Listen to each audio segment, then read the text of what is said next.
আমার বেস্টিকে জোর জবরদস্তি অ্যারেঞ্জ ম্যারেজ করার পর আমার বেস্টির অবস্থা। মা খুব ভালো আছি। আমার বর মদ খেয়ে আমাকে এসপাট কেলিয়ে ঘর থেকে দূর করে বার করে দিয়েছে। শুনি মা সেই আনন্দে আমাকে বলেছে বিরিয়ানি খাবে, তাই জন্য আমি শাশুড়ি মায়ের জন্য বিরিয়ানি বানাতে চললাম রান্নাঘরে। মা আমি কিচ্ছুটি বলিনি, তোমাদের সম্মান চলে যাবে না?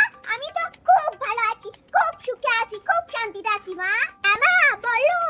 ও এই মুখের দাগগুলো, ও কিছু হয়নি মা।